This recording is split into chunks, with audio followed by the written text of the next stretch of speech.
Galilee, and today's a rather important broadcast for prophecy. And we're on the 1st of August. It's 9:40 in the morning, and I'll give you the bad news today. 86 degrees now, 97. It's going to be a roasting, horrible day for the weather anyway. Don't be afraid to pray for cooler weather in my area. Tomorrow 95, Saturday 93, Sunday 92, then 93, 92. So we get a little break, sort of, you know. There's a big difference between like 93 and 97, believe it or not. I find in this house at 91, even 92, we can sustain without the air conditioning, just fans, but not easily, but we can. But you get uncomfortable and then you get tired and worn out, you know. So usually if it's in the, high 80s or something, we put the AC on, and the dogs get miserable if you don't. So it is what it is. That's the weather, and that's the way it is. And August is normally the worst month of the year, but I think when we hit redemption, days away, we'll be one way or another delivered from the bad weather. So that's my thoughts on this. It's amongst everything else, it wears me down.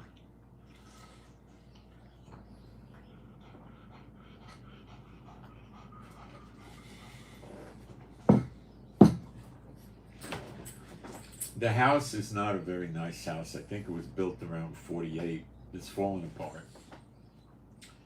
The rooms are small. They don't have closets or shelves, and it's very difficult to. But we do have a lot of square footage if we move into the guest house. But my wife doesn't want that, so the guest house is now sitting there empty. So I imagine it will be full very quickly. Okay, not with paid guests. So I'm going to go through today when I actually told you the Lord told me it was the year of recompenses, okay? And it wasn't around August 1st. It was around Israel time, I believe it was the 10th. Okay? He didn't tell me that was the start of it, and he didn't tell me more than it's year of recompenses now, something like that. All right, so we'll cover that. Some people helped me track down the video, and I didn't have a lot of time to prep this morning because I was playing the video endlessly till I could find it. All right, so we're going to go into Psalm 83. I think we need to revisit it as having validity because of the current events, and we're going to break down all the countries in Psalm 83, and we're going to go through that.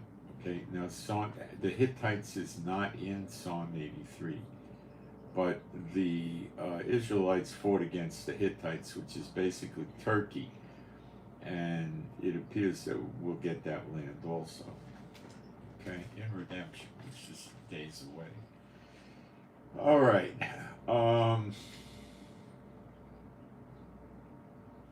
I'm going to go into the chat now and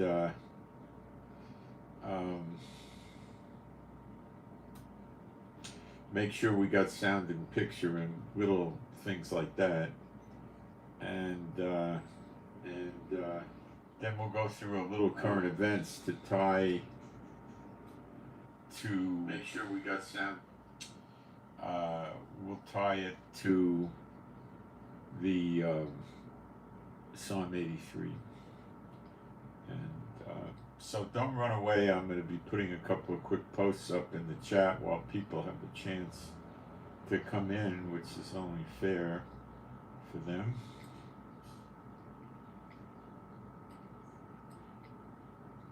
If I talk and type, I'm going to make typos, so I'll be a little quiet.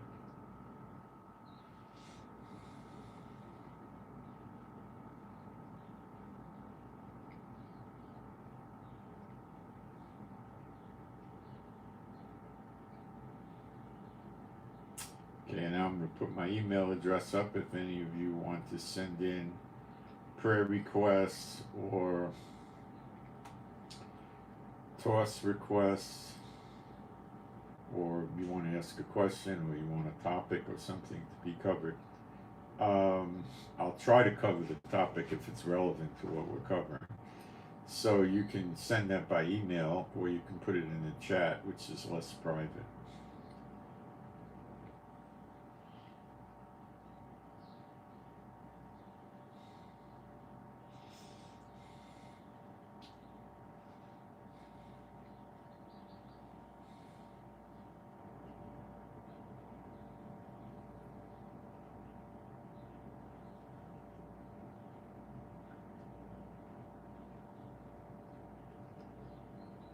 The conversations I had with Emily, I'm sorry I don't know any Emily.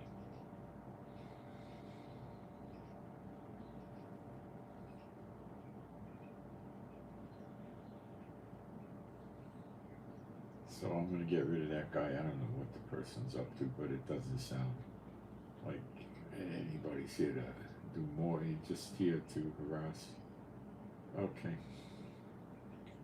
Is Emily a code word for Epstein or something? I don't know. All right. Being a Bible-believing site, I'm going to do some praise now, and I have no control if you join in or not. There is no God like Jehovah. There is no God like Jehovah. There is no God like Jehovah. There is no God like Jehovah. There is no God like Jehovah. There is no God like Jehovah. There is no God like Jehovah. There is no Messiah like Yeshua. There is no Messiah like Yeshua. There is no Messiah like Yeshua. There is no Messiah like Yeshua. There is no Messiah like Yeshua. There is no Messiah like Yeshua. There is no Messiah like Yeshua. All right. So Netanyahu's harebrained schemes to assassinate three of the leaders of Israel's enemies, of course, did no good, tactically speaking. Okay, zero value.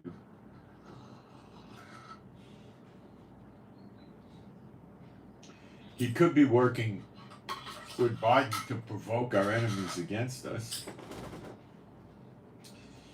So we hit some big mucky mucks in Iraq. We hit them in Beirut, and we hit them inside Tehran. So basically, all the enemies laying siege to us at this time, Hamas, Hezbollah, the Houthis, and we would include Iraq and Syria, with minimally the militias that are backed by Iran and Iran, have threatened to come after us as a result of these assassinations.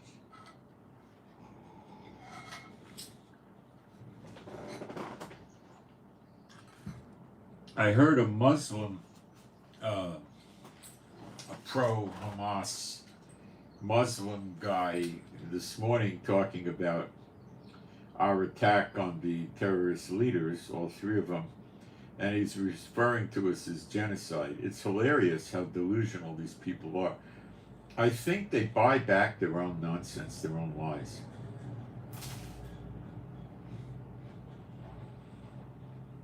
They lie so much they start to think it's real.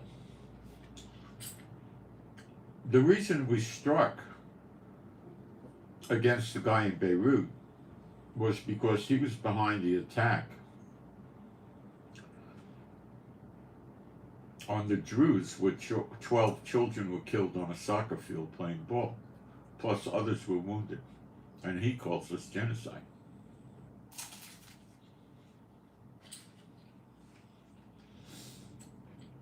So he lies, and then as a result of that, he talks about the Shiite Muslim states in the region attacking and killing us. Now, the Bible says Satan's the father of lies, and he was a murderer from the beginning. Now, I'll reiterate. He calls us genocidal after they did the genocide. Then says That's the lie, and then says they're going to destroy us.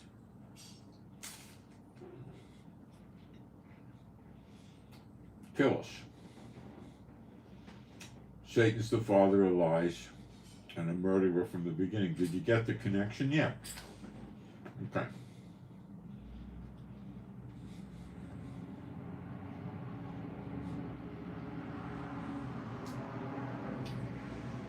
Satan is trying to use these Muslim terrorist groups to stop Bible prophecy.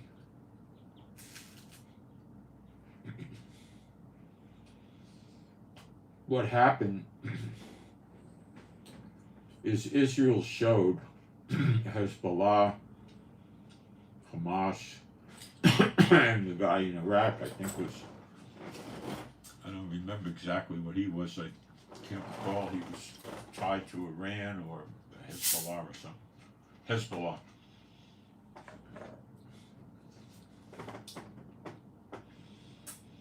We showed them weak and ineffective.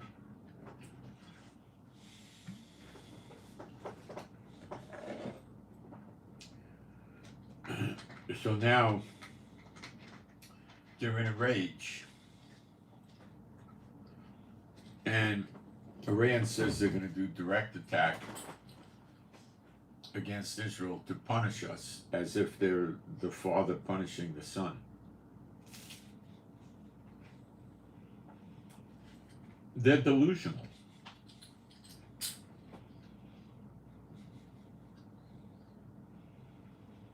They're drunk on blood.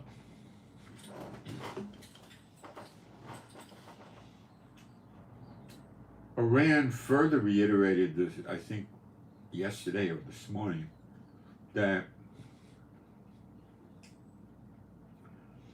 if any Arab country opens their airspace to Israel, they will consider them enemies, as is Israel, and attack them.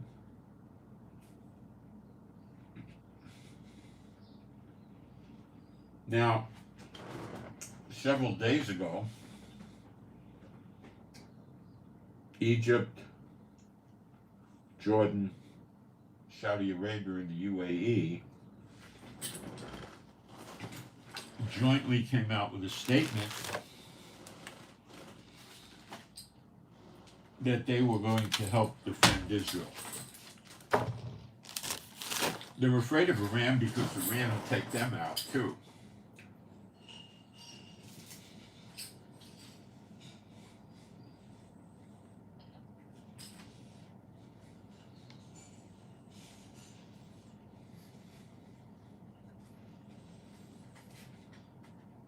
Defend Israel means use their airspace to knock down any missile or drones coming from Iran.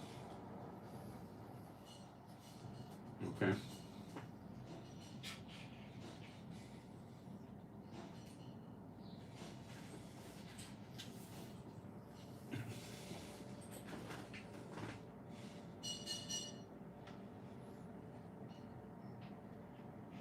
If they make friends with Iran, they got to submit to Iran completely.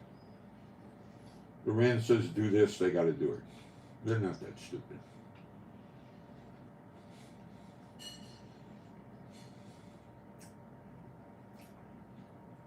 So they go to Biden, and they try to get Biden to help them, and I don't know what the deal was. Go away, don't stay by me. He's talking to the dog. So Biden probably assured them.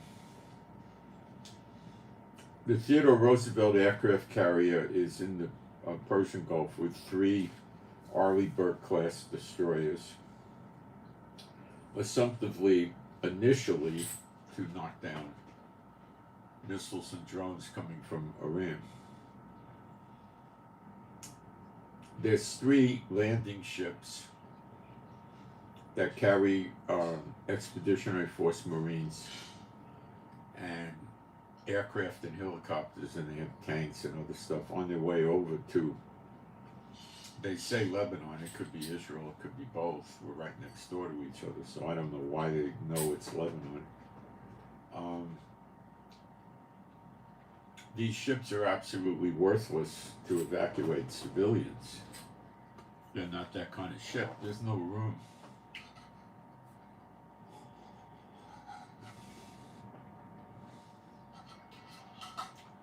These are military vessels. You can't let men, women, and children wander around on the ship.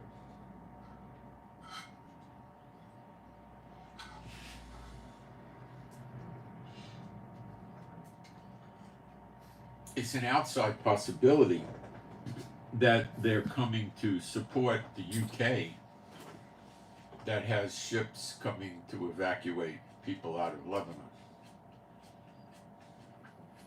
Not likely, though. If it's so bad that they need ships to defend them, how the heck are they going to evacuate civilians? It's too dangerous. I don't see it that way. It could be they want to push the Hezbollah back behind the Litani River, 17 or so miles from the Israeli border. This would be in compliance with the UN mandate, and Lebanon wants this. And America's dumb enough to think they could do it with, they have maybe between the three ships 50-ish F-35 vertical takeoffs, probably over 100 helicopters, and approximately maybe 4,000 soldiers. Now, 25,000 soldiers with a bunch of tanks and the aircraft, maybe they could do something. Maybe. 50,000, yeah. If we think Hezbollah is going to listen to them, we're making a mistake. Hezbollah is not going to listen to them. Hezbollah does not believe they're going to make a serious effort to fight them. Certainly not with 4,000.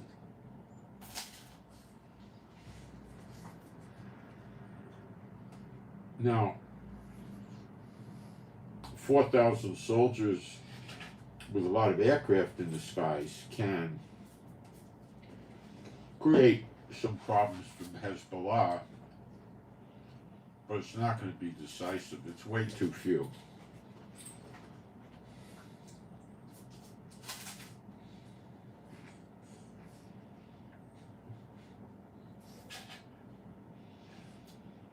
The United States is never going to tell Israel to come into Lebanon with them and their soldiers and fight united. Never going to happen. You won't see that. They're afraid of getting the Muslim terrorists mad. They're already mad. They're insane.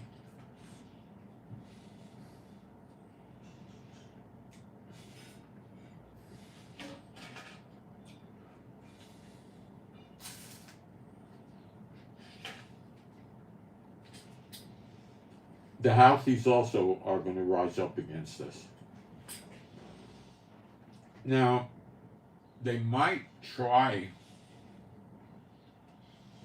to move ground forces to nearby Israel.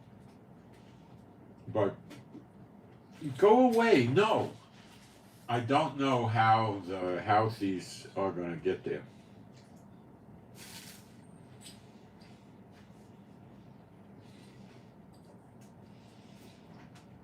Egypt is not going to let them come through Egypt. They're afraid of them.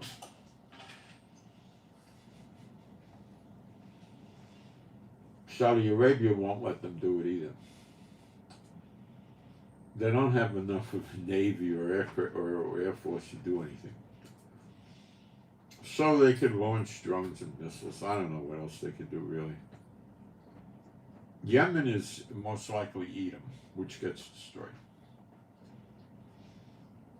I 99.99% expect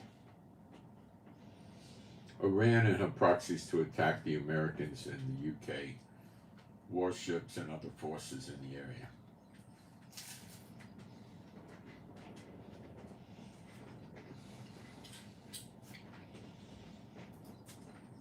The American bases in Iraq and Syria are a grave threat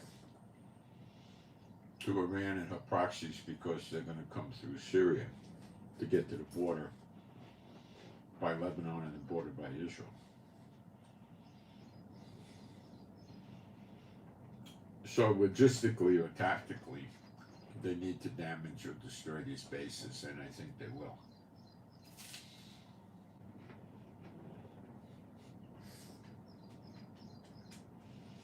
And I think they can. These bases usually have a few hundred soldiers and they're not well defended. They'll swarm attack them with drones, missiles, come in on ground, and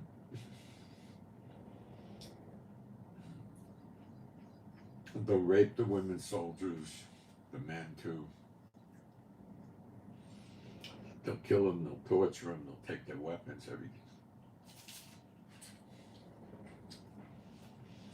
And they'll take them hostage.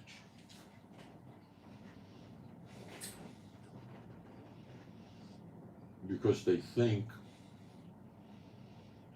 that'll give them a bargaining chip with America.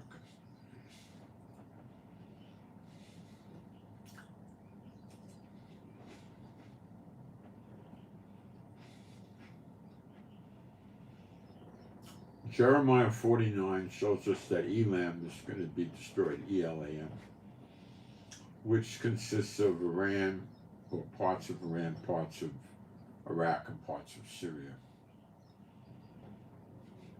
And it gets destroyed by her enemies, plural.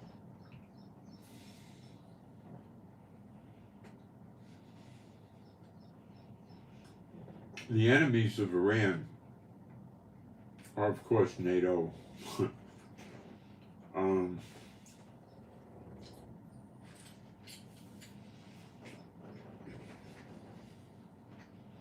including America, Israel,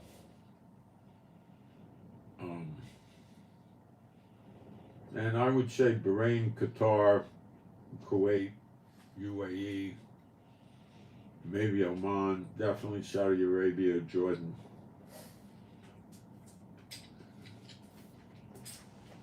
I'm not sure exactly who or which enemies are going to destroy Iran. Iran has a shopping list of enemies that's quite large.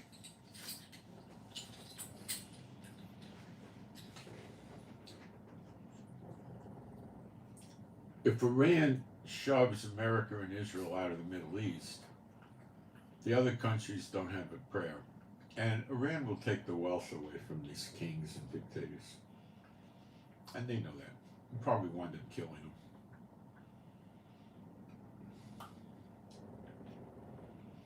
Then they'll force their armies to merge into their armies, all kinds of stuff. You know, they know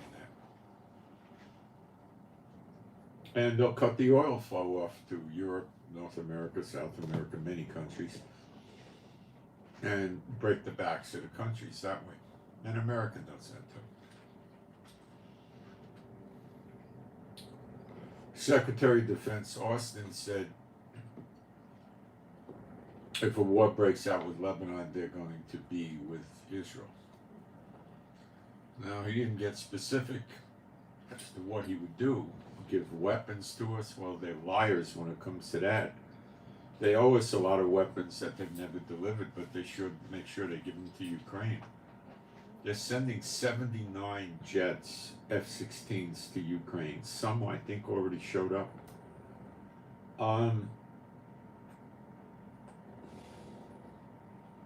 This is horrible for Putin. I do expect he'll respond.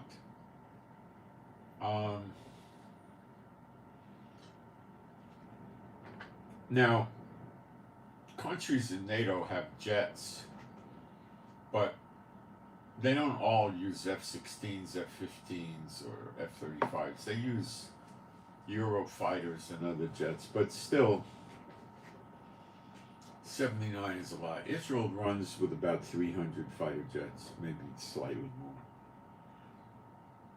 It's a good amount of jets.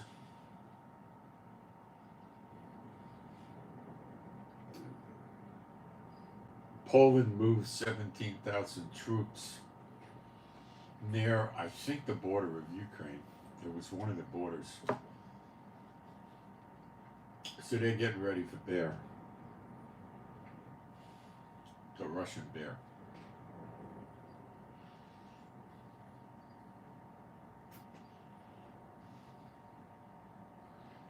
I don't know what Russia and China will do. Russia's been condemning Israel for the attack on the numero uno of Hamas in Tehran.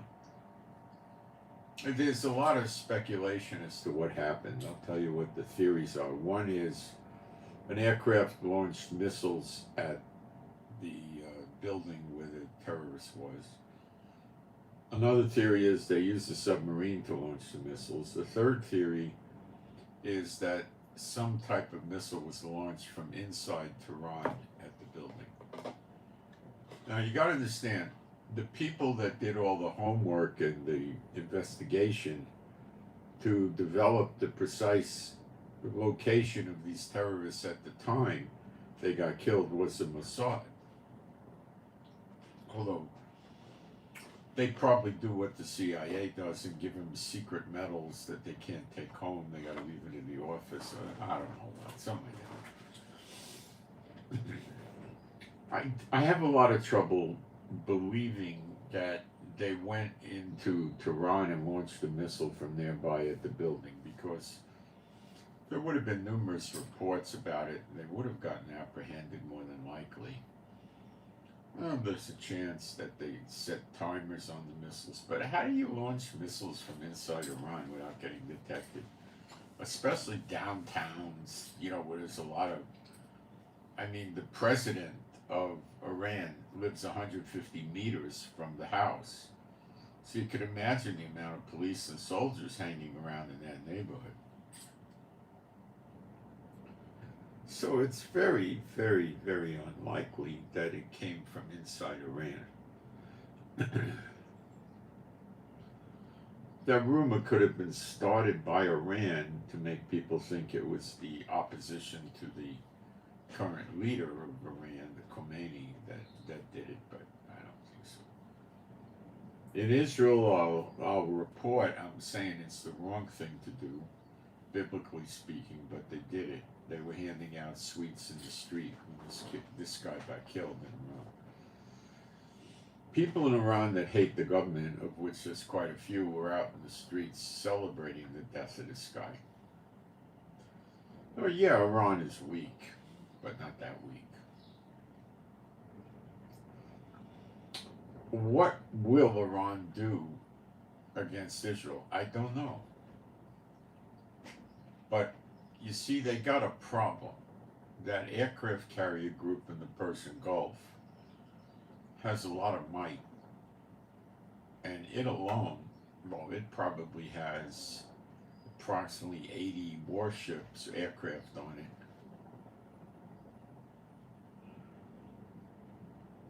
That's a lot of aircraft for Iran to deal with. 20 would be a lot. 10 would be heavy duty for them. So they could really suffer from that. Plus the Arleigh Burke-class destroyers can launch lots of missiles and probably drones at them.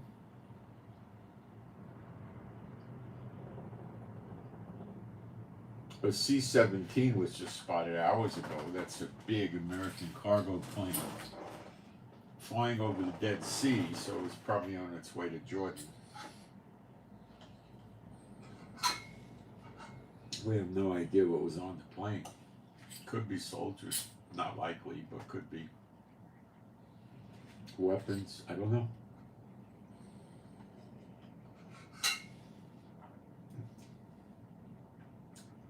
America is very committed to trying to knock down the missiles and the drones. This I could see.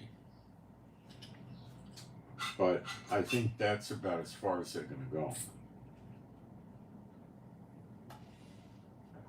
And Iran has to get around these defenses that America's putting up, Jordan, UAE, Saudi Arabia, and Egypt, and Israel's defenses. Or their attack will look comical like the previous attack that didn't cause any significant damage. They probably intend to attack from Syria, Iraq, Yemen, and Lebanon, and if they could get any missiles launched from Hamas. And they're calling for uprisals in Israel and in the West Bank, and they'll probably get some of that. So that's your siege in Zechariah 12.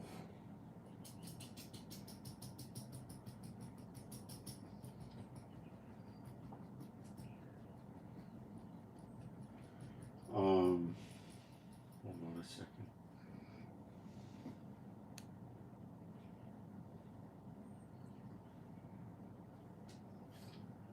And it's been, pretty much going on for months, and it's rather about to grow pretty significantly,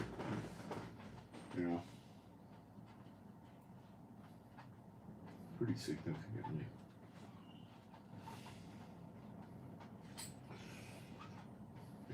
Let me take a look at the chat and see what we got going on there.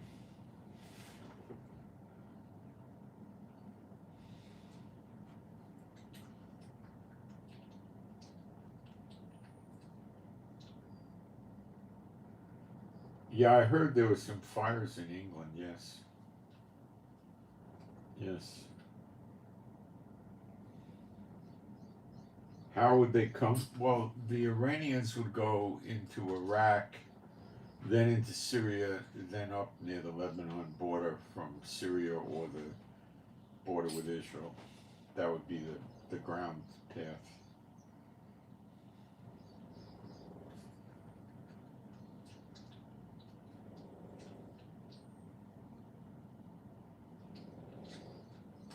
Australia, we got people coming from all over the world. We could talk if Trump, or the big if Trump was president, it wouldn't be this way. But he's not president. He has no power or authority at this point. He can put pressure on Biden by, giving speeches and opening his mouth and portraying Biden to be the idiot he is. The American administration does not understand the Middle East. They don't understand what they're doing. You see, if Iran wants to destroy Israel, they've got these 3 warships that will be here by Lebanon or Israel any day. They've got some warships in the Red Sea, and they've got an aircraft carrier, small flotilla in the Persian Gulf, and all kinds of American aircraft stationed all around Israel. Plus, before things got tense, America had 58,000 soldiers in this Middle East area. Now, they were in Kuwait, Bahrain, Qatar, UAE, I believe Oman, definitely Syria, and Iraq, and Saudi Arabia, and Jordan. Not in Egypt, not in Lebanon. Now, I expect that number, 58,000, probably went up to 75 or so, or 80,000. So that's a substantial amount of soldiers to protect these countries from Iran. Now, Iran writes a lot of checks they can't cash. They're liars, and they blow themselves up like they're the greatest power in the world, and they're far from it, far. They have a Navy that's garbage and an Air Force that's worse than garbage. How could they be the most powerful nation? The only thing these goofballs can do is attack a country close to them. That's it.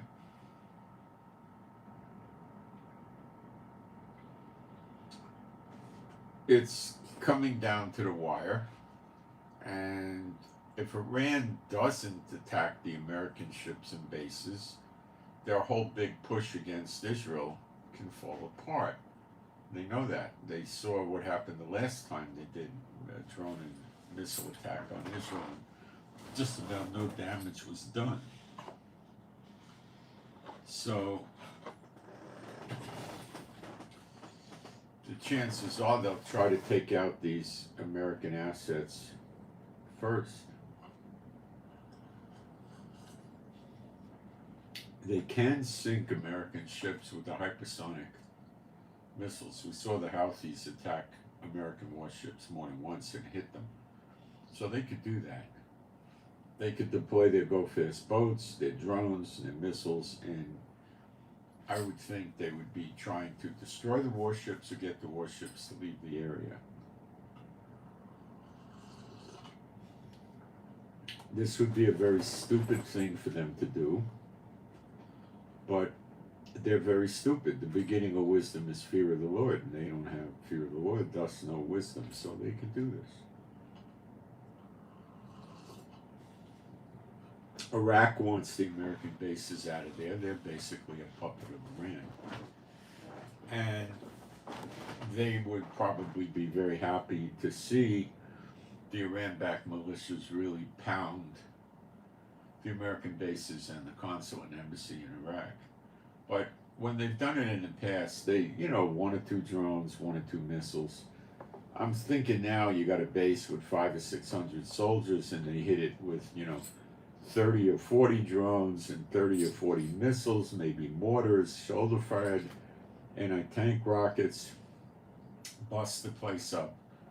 And then hundreds, if not thousands of them do a swarm attack on foot to get into the base and kill the soldiers and take them hostage. Just the Japanese refer to as a bonsai attack, where they charge the enemy, usually the Americans, knowing they were going to get mowed down, but they also felt some of them would get through and thus kill the Americans. So the loss of their soldiers was not of primary importance because their philosophy was, that they weren't cowards. They charged knowing a lot of them would get killed, said they were great warriors and they brought honor to their family. Sort of like the Klingons in Star Trek. And this is the way the Muslims think, but worse. The Muslim terrorists believe that, if they go into battle against Israel, and they win, it's great. If they go into battle against Israel and they get killed, they're martyrs, they go to paradise, they get their 70 virgins. So to them, it's a win-win. That's why they're always interested in a war. It's a great opportunity for them. They can't lose. So they're not backing off. Okay? And I said for the longest time, Netanyahu keeps doing targeted assassinations, and it does no good. If it did any good, Biden wouldn't have let him do it. The next one just steps in. It's a piece of cake. It doesn't get him anywhere, yet he keeps doing it. Probably because Biden doesn't let him do a serious attack.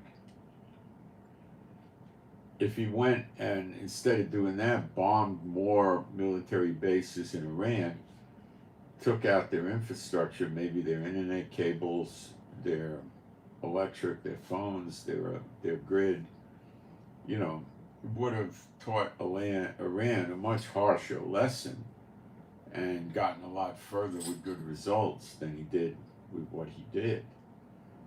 Maybe he's too dumb to understand that these target assassinations don't, they don't go anywhere. I mean, it just, it sounds nice in the media. Hey, look how tough Israel is, But look what they're doing. They're just coming back at us harder. Why? The existing leaders in Iran and Hezbollah and Hamas and Houthis, and they don't want to get killed. They're not Muslims. They're pure Satanists, and they don't buy into the you know, that the theory of the 70 virgins and stuff like that, and Netanyahu knows that.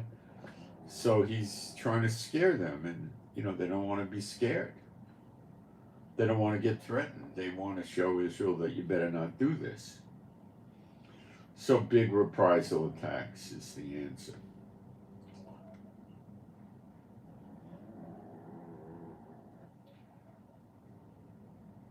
Exactly how it's going to materialize, I don't know.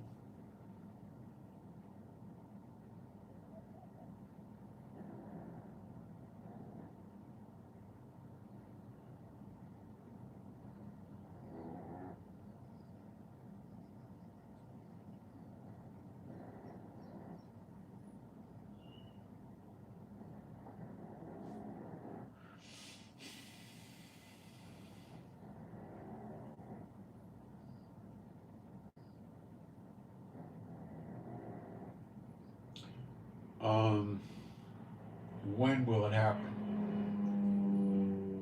I don't know.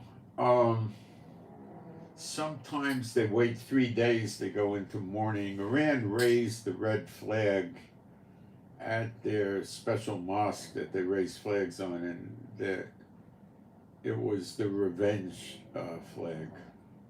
So they've made a statement to all their satellites, the whole world, their people, and everything, that they're going to take revenge. And they said directly against Israel. Well, they're also going to go after the enemies of Israel, the people helping Israel, which is the United States.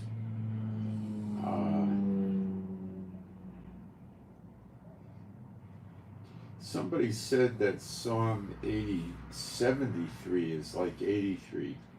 I never heard that before. Let me look. I've never, I don't have Psalm 73 in my head. I don't know what the deal is. Let me go take a look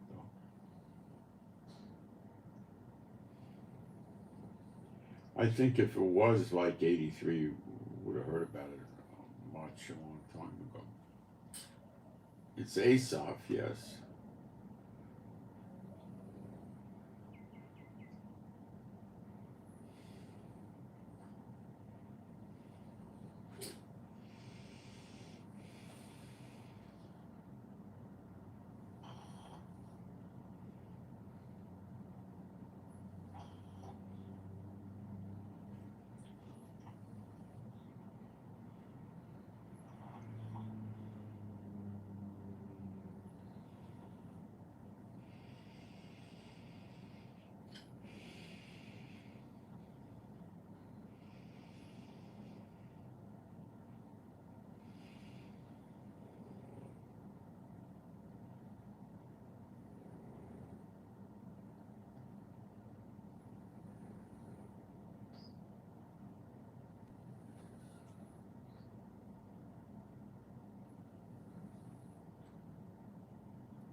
I don't see a lot of tie-in to that.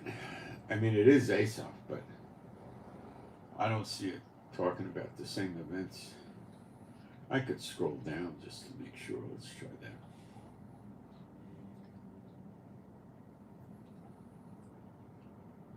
No, it's Asaph for sure, but it's not the same thing. So at this point, I think we'll go through Psalm 83 and we'll break down all the countries that are involved and tie them to today, and it'll be rather shocking because I did it already. A Song of Psalms of Asaph. Asaph was a seer or a prophet. Seer means he sees the future. Prophet. Keep not thou silence, O God, hold not thy peace, and be not still, Elohim. So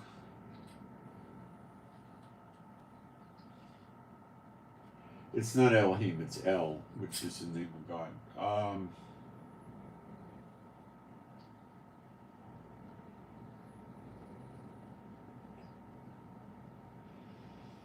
So it's not exactly a prayer either, is it? No. For to thine enemies make a tumult. Now, the word for tumult is Hama. Let's see how Strong stores it into English.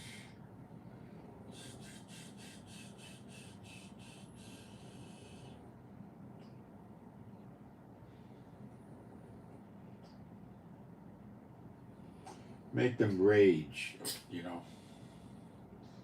Make a tumult, make them enraged with anger, which is what's yesterday actually. They that hate thee have lifted up the head. Well, yes, that's very accurate for now. They have taken crafty counsel against thy people. They're using witchcraft, that's crafty. They're all despots, the leaders of every country in the world in this age. Against thy people, Israel is thy people, and consulted against thy hidden ones, and that could be the lost tribes. The word for hidden ones, let's break it down again, is Safan. It could mean a treasure, so it doesn't have to be middle one, it could be treasured ones. Remember, we're going to be like crowns in his, like jewels in his crown, in his, you know. Okay. They have said, come and let us cut them off from being a nation, that the name of Israel may be no more in remembrance. Well, it's wipe us off the map, stuff like that, right? Give the land back to them, you know, give the land to them, it's our land, you know, all this stuff, right?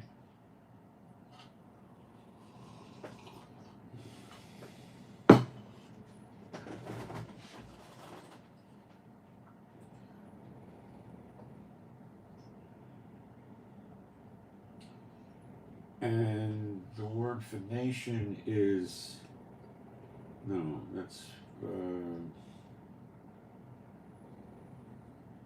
could be a nation, yeah. That the name of Israel may be no more in remembrance. Oh, that's them. For they have consulted together with one consent, sounds like today. They are confederate against thee. United. Confederate is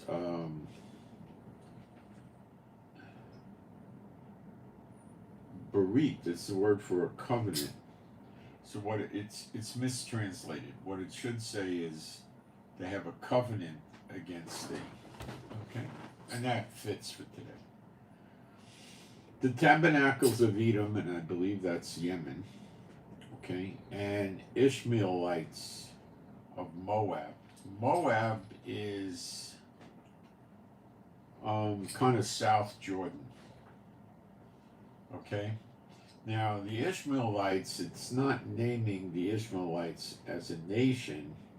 It says the Ishmaelites in Moab, and Ishmaelites are generally the Arabs. Okay, and so far we got great matches going on with what's taking place now. And then the Hagarenes, which is Syria. Again, we got a great match going on. Gebal, I got all this written up this morning, is Lebanon. See the fit?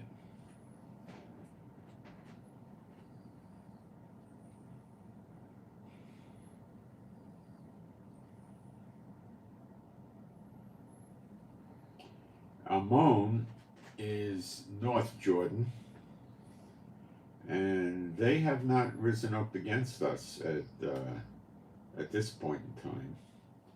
And the king is very unstable over there, and he could readily be overthrown by his military and this type of thing.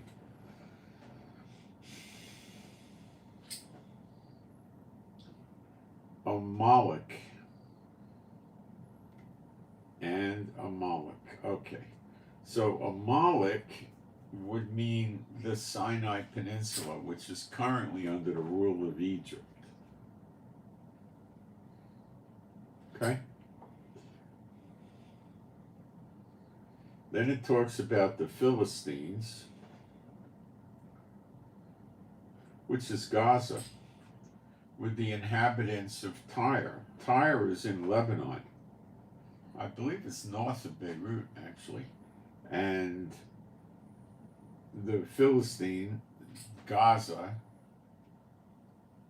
with, and the word with is and the inhabitants of Lebanon. Well, that's going on today. Hezbollah's attacking us for the sake of the Hamas in Gaza. Asher, okay, now let's deal with Asher. Asher is Iraq. It was the old capital of Assyria. So we have a perfect match. The Hittites are not in there. I thought they were, but they're not. But they did conquer the Hittites, old Israel, with Joshua. Yahshua, not the Messiah, the one that came after Moses. Okay. Also is joined with them. They have holpen the children of Lot. Well, that means holpen, they're helping the children of Lot.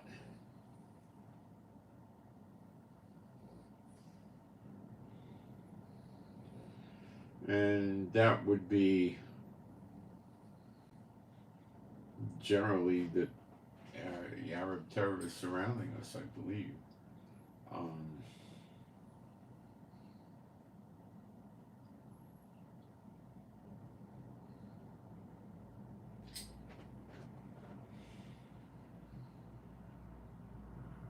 I'll look up children of Lot and see if we get a specific country, which I doubt. Let me see.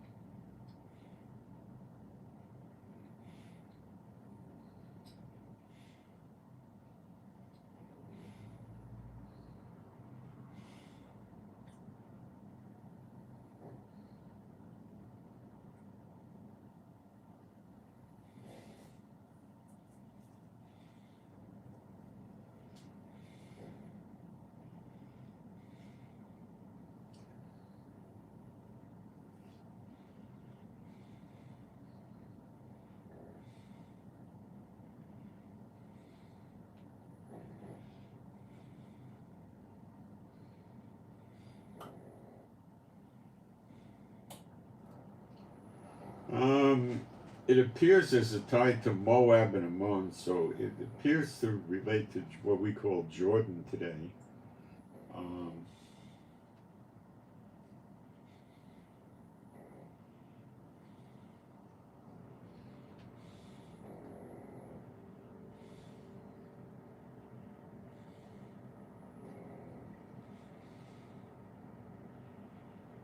Yeah,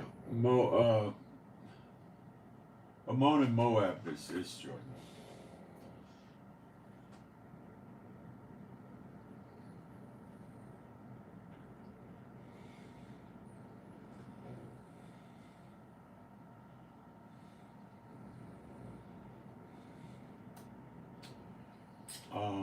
It says, do unto them as unto the Midianites. Okay, now I've gone through what happened to the Midianites.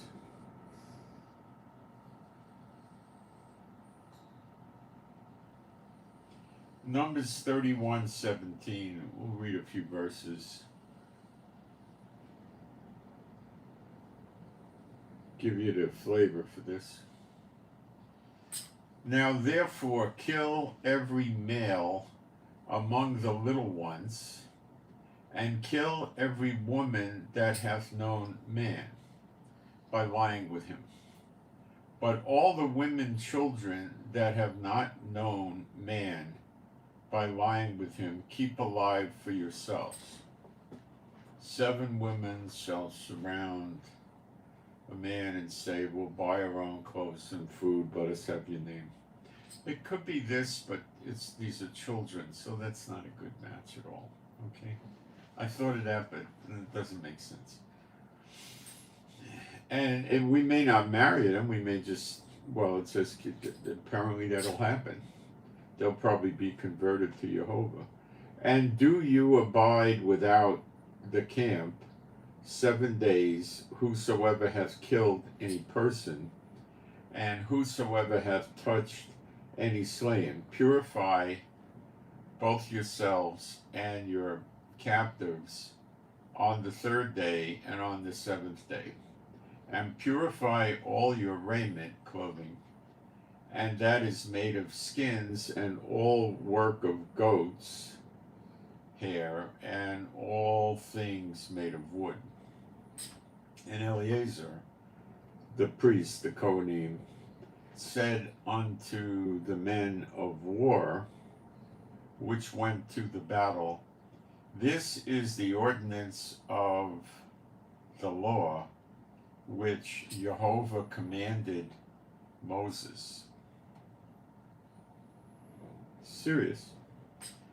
Only the gold and the silver and the brass, the iron, the tin, and the lead, everything that may abide the fire, you shall make it go through fire, and it shall be clean.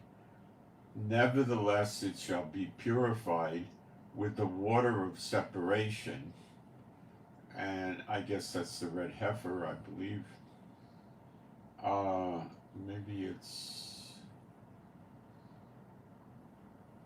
think it's the red heifer water.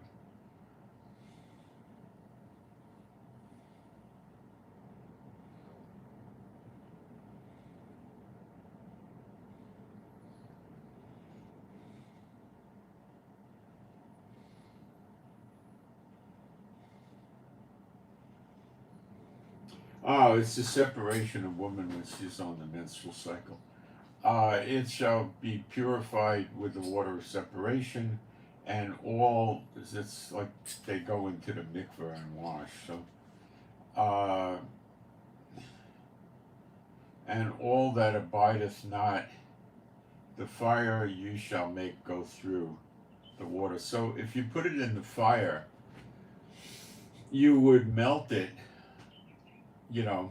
and you would be getting the dross and the garbage out of it by melting it, and it would be pure. And then if you don't melt it for some reason, you use the water separation. And you shall wash your clothes on the 7th day, and you shall be clean, and afterward you shall come into the camp. Now, I don't know if we're going to need to do the red heifer water or not. There's things that show me not, and I don't want to get into a deep dive on that right this minute today.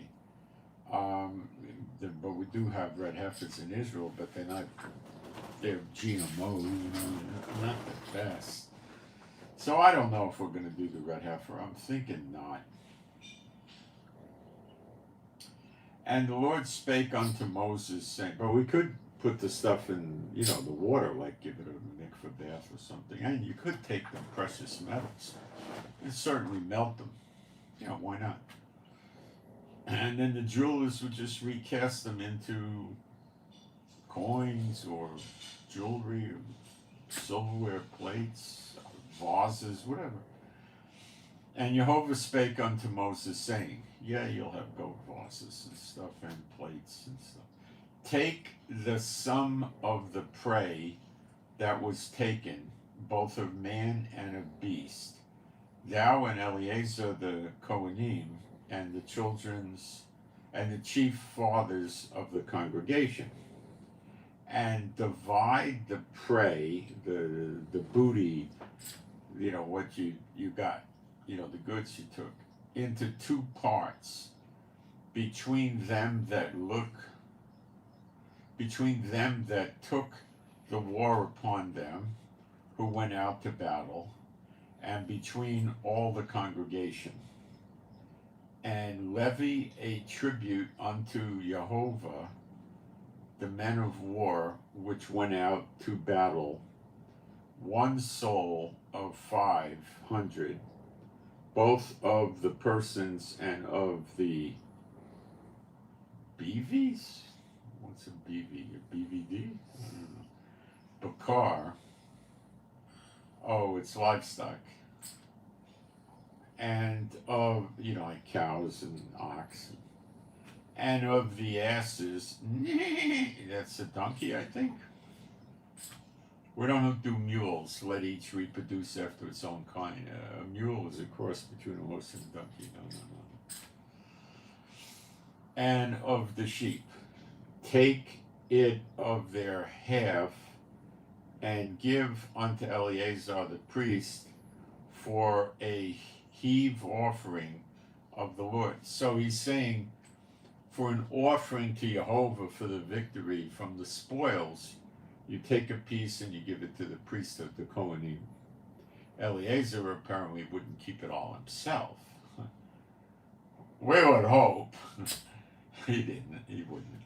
And of the children of Israel, half thou shalt take, one portion of 50 of the persons of the livestock, of the asses, the beeves, the agricultural animals, I guess, of the asses, or the food animals, and of the flocks, of all manner of beasts, and give them unto the Levites, which keep the charge of the tabernacle of the Lord. Now there, while all the Kohanim, the priests, are also Levites, the Kohanim are of a higher position. So they're getting the precious metal, and the animals are going to the Levites. And Moses and Eleazar, and then you see you have the Levites, then up you have the Kohanim, okay? Then you have the sons of Zadok, which is higher yet. And they're the ones, they're also Kohanim and also Levites, but they're the ones that get to go in the next temple very close to the glory of God of Israel. The priest did as Jehovah commanded Moses.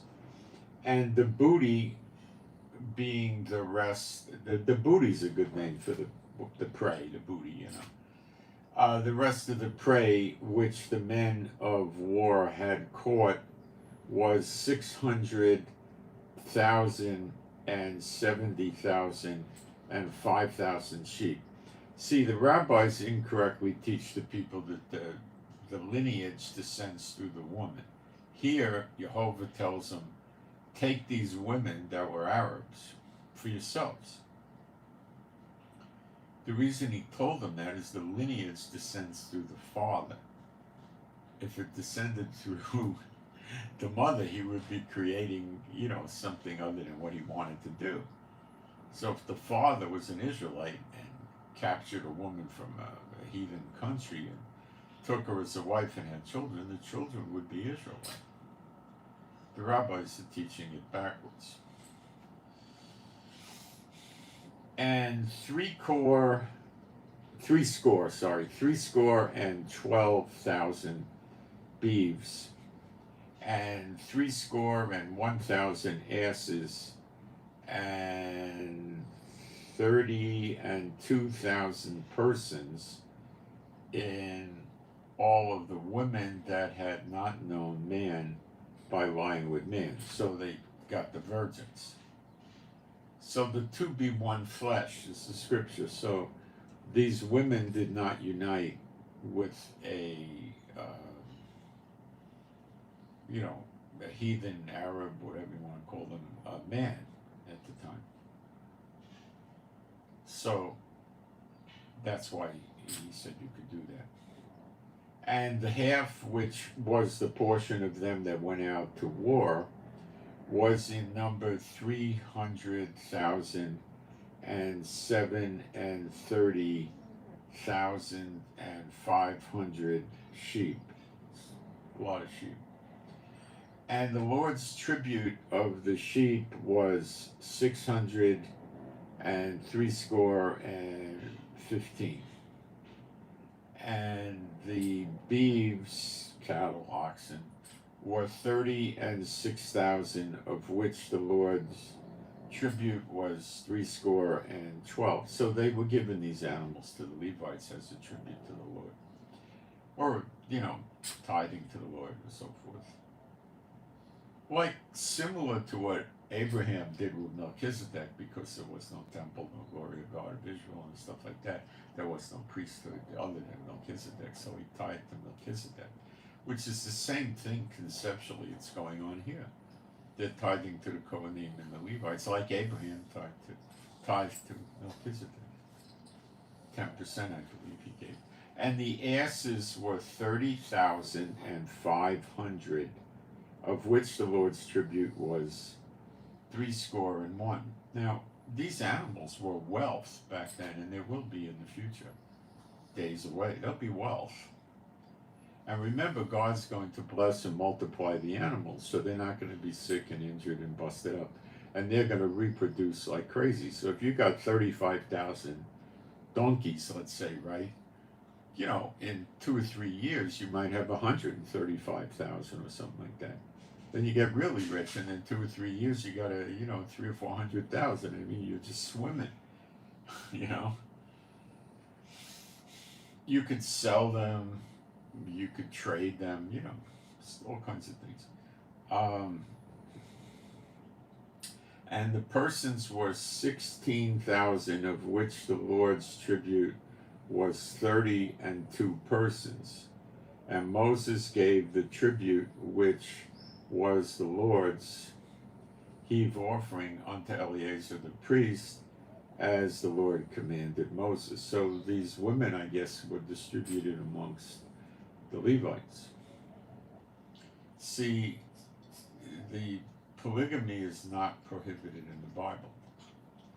There's a verse in the New Testament that the elder or something, or the pastor or the elder should be but the husband of one wife. So they didn't want to have, as a congregation leader, a person that had multiple wives. I imagine the thought would be his time and attention would be spread out so bad or so thin he wouldn't have time to minister correctly.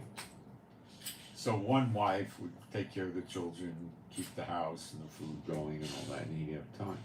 But if he had 4 or 5 wives, he'd be pretty distracted. Solomon did not get thrown out of office when he took all those wives. And he had concubines. That's another subject. I don't think we're going to do concubines. And of the children of Israel, half which Moses divided from the men that warred. Now, the half that pertained unto the congregation was, and the congregation word is Idah, congregation was 300,000 and 30,000 and 7,500 sheep, and 30 and 6,000 beeves, and the 30,000 asses, and the 516,000 persons. Even of the children of Israel, half Moses took one portion of 50, both of man and of beast, and gave them unto the Levites, which kept the charge of the tabernacle of Jehovah, as Jehovah commanded Moses.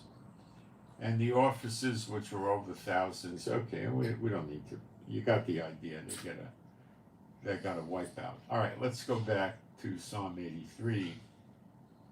Israel wiped them out.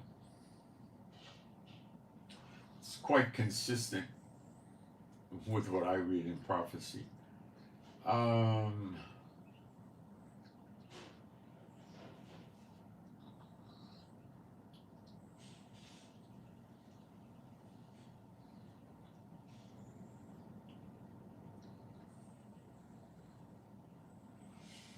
So I'm in verse 9, unto the Midianites, so that was the Midianites, and as to Sisera and Yabin at the brook of, whatever it was, what was it, Where did it go? The book of Kison. Okay. So, Sisera and Laban. Deborah and Barak were called to fight back near the Kishon River. That's found in Judges 4:12 to 14. They eventually defeated and killed Jabin, Judges 4:23 to 24. After his army was erased is a good way of saying obliterated, wiped out. Judges 4:15 to 16. Sisera attempted to escape, only to be tricked by a clever woman. I think that's the guy that got the tent stake in his head, if I remember correctly. So I don't think we necessarily are commanded to put tent stakes in their heads, but it gives you the idea. They got wiped out by Israel. I told you we'd be fighting, but super victoriously. I don't think we'll have any injured or dead in the fighting. Not any.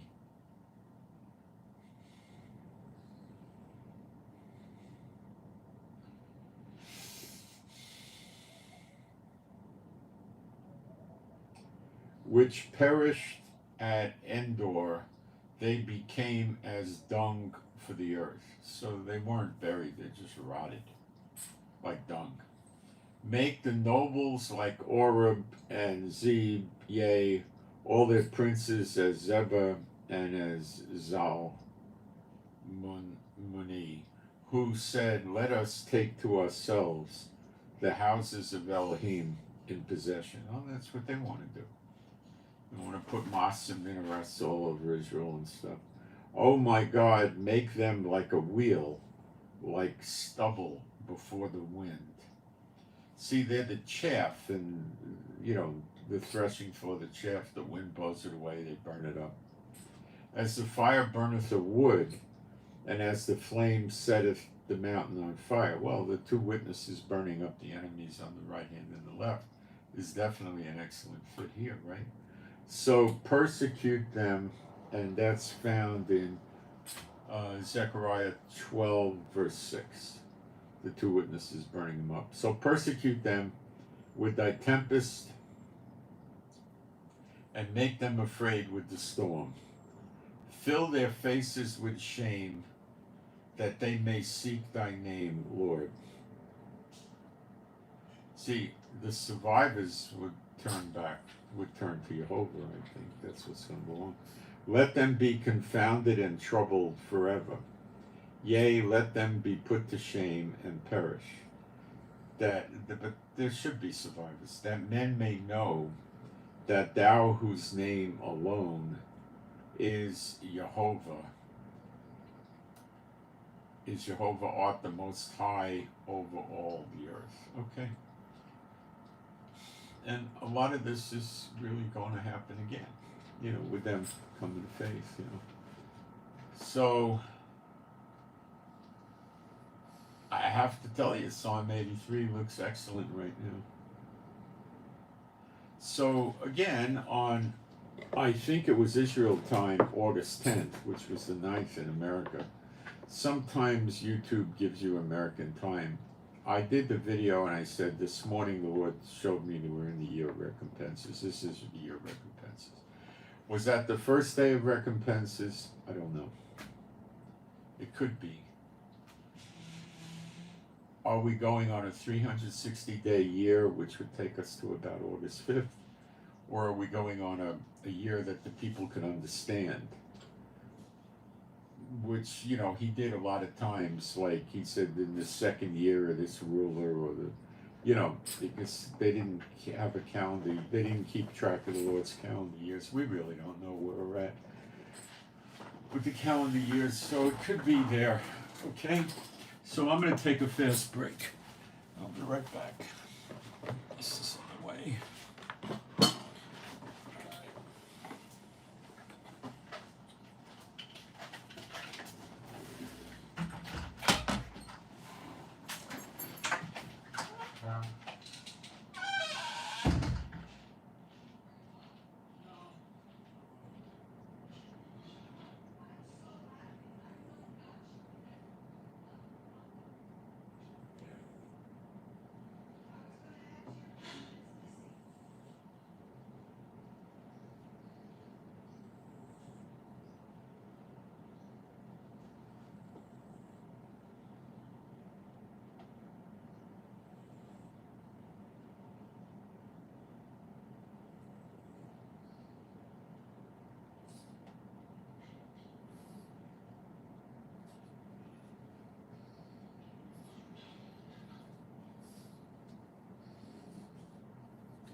So I really don't know if we're looking at, a 360-day year or the year that the Israelites are used to understanding, which is the calendar year.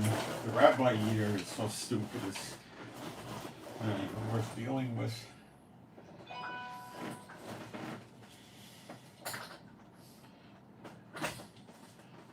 Hang on a second.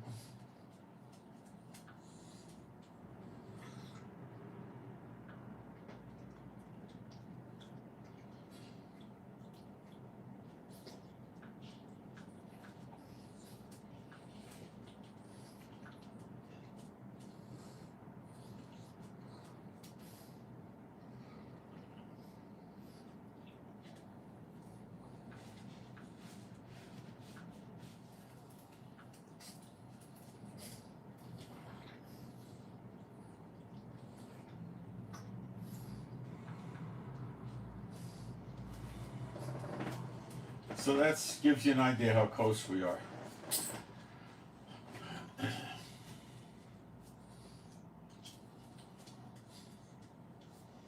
So if I was going to guess someplace between the 5th and the 10th of August, but I can't tell you precisely the day. I don't know. I don't know the day. We don't know the day of the hour, so I don't know. But we're right on top of it. It's at the doors.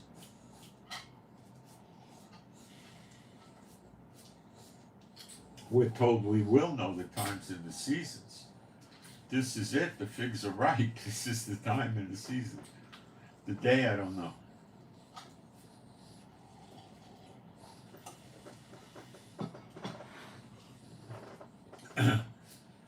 The day of vengeance means to me that things are going to happen in one day. Jehovah shortens the time, he says, for the sake of the elect. And he's going to show everybody how mighty he is, and he's going to deal with the heathen like they never heard. They never heard of him doing anything like this, but he could do it. Look, if Jehovah wanted to burn up everybody on the earth except the elect in 1 hour or something like that, could he do it? Yeah. So look at the sleeper agents. Probably it'll start with the daughter about the Washington, D.C. getting it. Probably. The fires are already rampant in the United States. Remember, he says, I will kindle fires in and around your cities or about your cities. Massive amount of fires in the United States now, mostly in the Northwest and the West.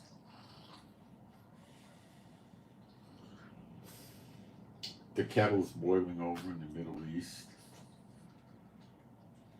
I don't know what China and Russia are going to do. And all the nations being destroyed in Jeremiah 30 could happen in that day.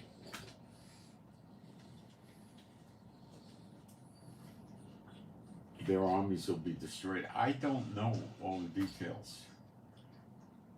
And it could be that this is some of the fighting that we're going to do after redemption. Like, they were redeemed basically when they got taken out of Egypt and they went to get their land. And then Joshua, many years later, after they had that experience for 40 years in the wilderness, which you're not going to have. You might have 40 days or something like that, but not 40 years, no way. You went, they went and conquered the land, and that's what we're probably going to be doing.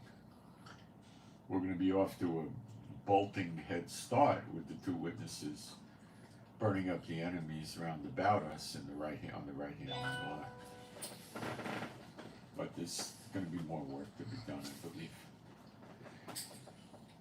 And we're not going to fight with tanks and jets or any of that. It says we'll use slingstones. It says in Zechariah the feeble will be like David. Well, David used the slingstone on Goliath. And we're probably going to be like Samson. Yeah. You're not going to be in the film Giant or anything like that. I don't discern that at all. But you're going to be very strong, tremendous endurance. You're going to have capabilities you don't have now. Your reflexes, your hearing, your vision, your taste, your sense of touch, your coordination, your power, your might, all this stuff. Let's see what's going on in the chat.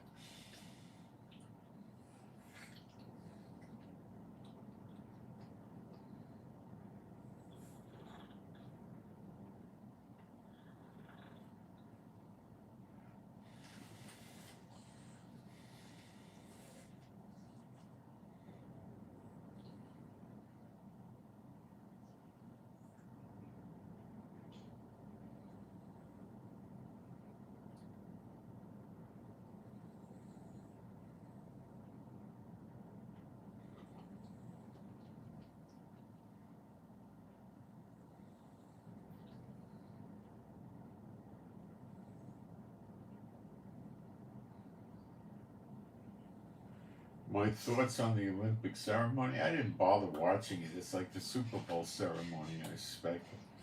I guess it was just a ten of crits, or what do you expect from it? You know, that's what they do. Let's see if I got any news updates coming around here of stuff.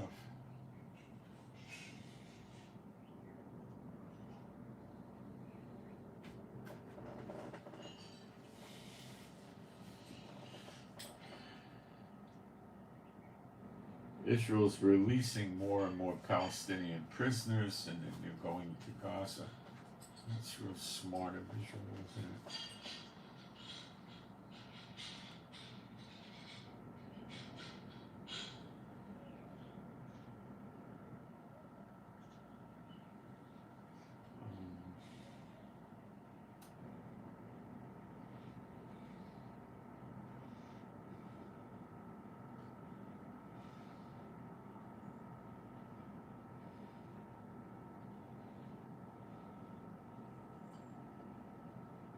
Medvedev, who's a deputy chairman of the Russian Security Council, said that the only way to achieve peace in the Middle East is through all-out war. He'll probably be in on, Russia will probably be in on this.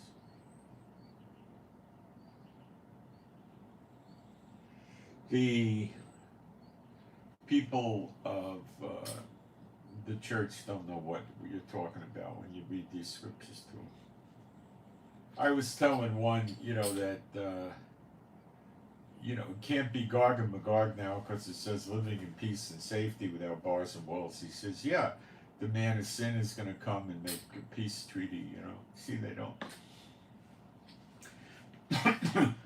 They don't, where's the man of sin coming from? Yeah, they don't know what they're talking about. They don't know what they're talking about. They just believe anything the pastors feed them, and they regurgitate it. They're spreading a false gospel. They don't really know it.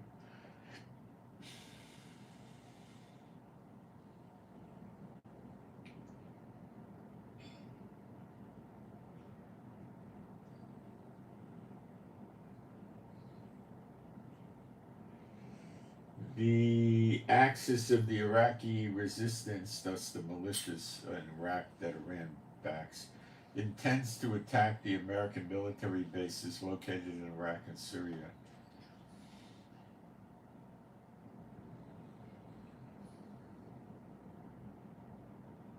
The truce between the U.S. and Axis of Resistance in Iraq was canceled. Okay, I told you that was going to happen. And, Iran's going to get it. So's America. Most of the foreign airlines are canceling flights to America, to Israel.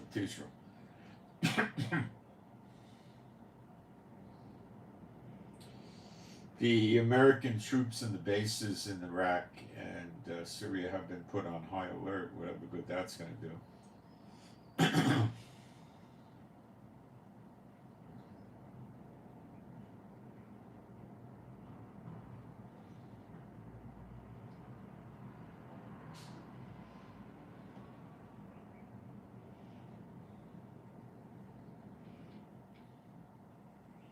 Iran will be helping them with that too.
They're saying that Hochstein from America, a special advisor to Biden, in the Lebanese Al Akbar newspaper, said that Hochstein was a conspirator with Israel because he led them false information saying there wouldn't be an attack on Beirut. Oh, they're going after America.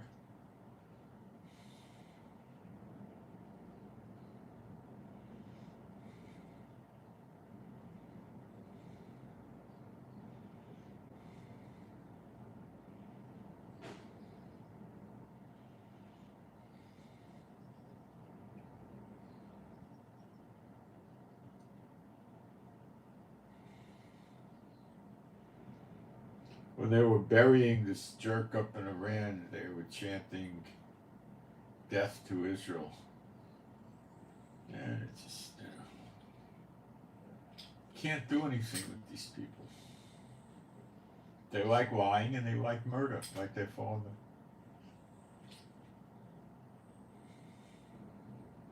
in the... They're Satan's chosen people, these murdering terrorists.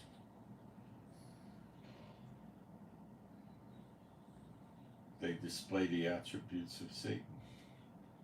Father of lies, murderer from the beginning. I'm not seeing any new updates here in the news that are of any serious significance. I keep looking for a minute. You know, some of these F-16s were already delivered to Ukraine. I think it was only 6, but I don't know. Maybe more.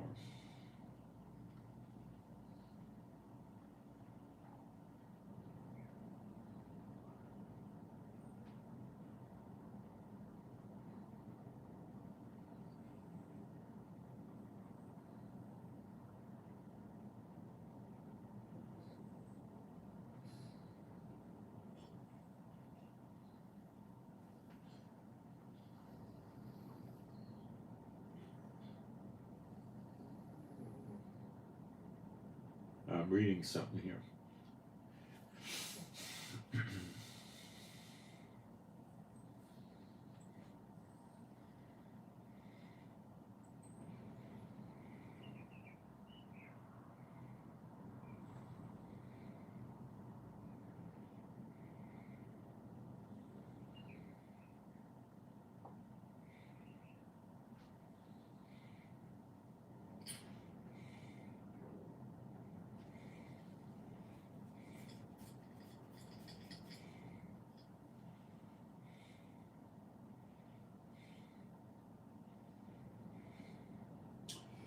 The Iranians are now saying that the missile that killed the guy in Tehran was a cruise missile fired from a plane.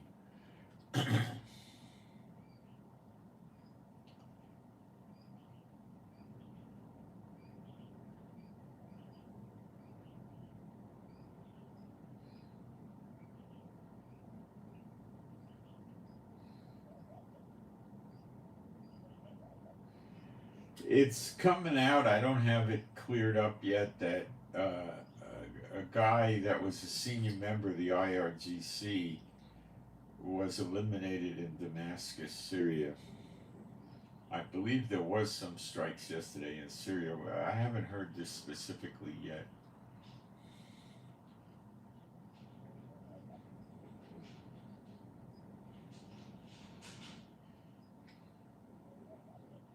The UN's going to have an emergency meeting about the assassination in Iran, but probably Biden will veto it if they elect to take some action, or maybe this time he won't. And the UN may march on us quickly. I don't know. The more the merrier. Come to your worst nightmare, fellas.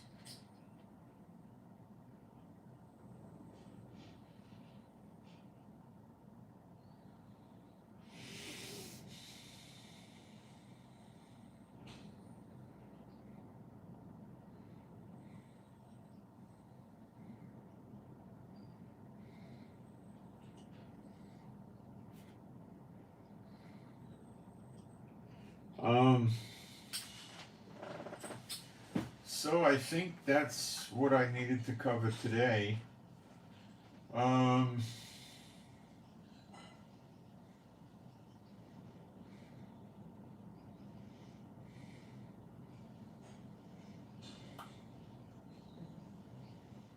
I'm reading the chat.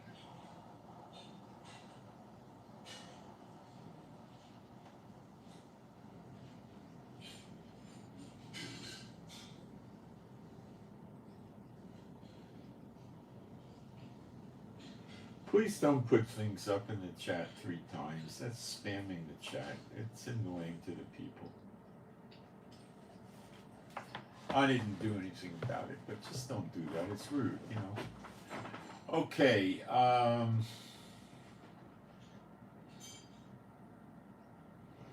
Time short. Remember the sleeper agents. Remember the fires in America that are huge.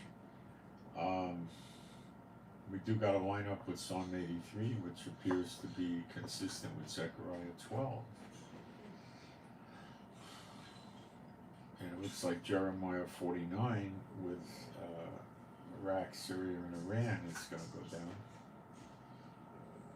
Still a little up in the air about the timing on Turkey going down. We'll see. Not sure what Russia's going to do in this thing or not. I don't know. They may get involved, they may not. They got their hands full in Ukraine with NATO and everything, but I don't know. The same with China, I don't know.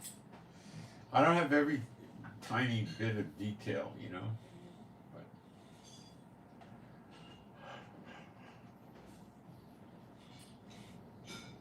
when Elijah's training the Levites in Malachi 3, it doesn't appear that the missiles are raining down. So that probably happens afterward. When they're called the judges in Zechariah 12:6, that could mean because God sees them as the judges.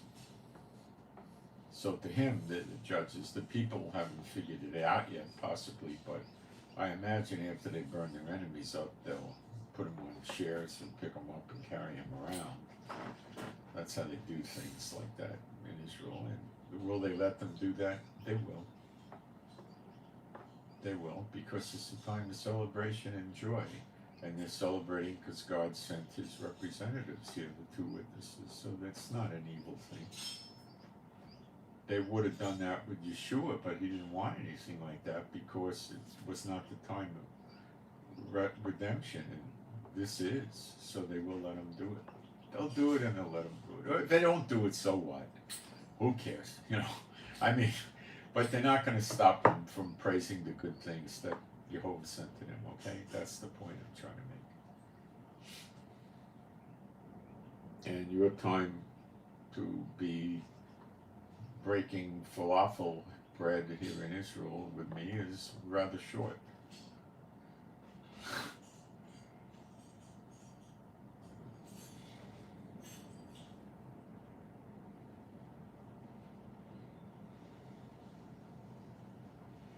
You're the only ones I know that has the true gospel.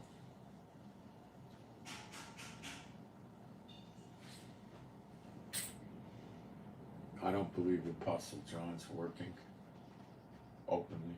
No. So that's what I got. I don't want to get into some things too deeply.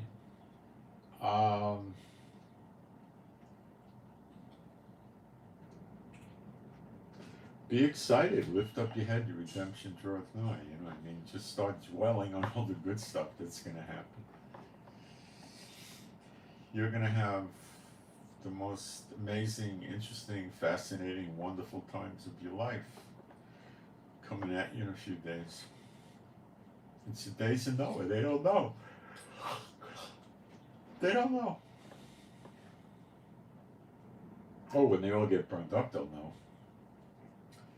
In the days of Noah, there wasn't anybody left to know it was all burned up. You know, it was flooded, and they were all in the ark. But this time they'll know. And then you see it in Isaiah 60. So get ready to be wealthy and happy and whole and all of this stuff. I mean, it's just, you know, amazing. You know, amazing.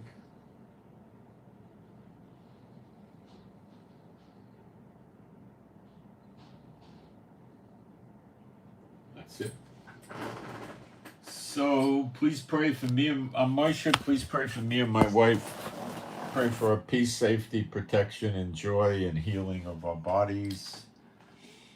Pray for our finances. Pray for our animals and pets, which are all rescues, to be happy, healthy, and whole. Pray for the peace of Jerusalem. Pray for better videos. And the internet could be gone when this happens, by the way. Maybe. Probably. So you may not see me, and then you'll see me again. Believe me when I tell you I won't be hard to find in Israel. Okay. So I send my shalom to all those who love Yeshua HaMashiach.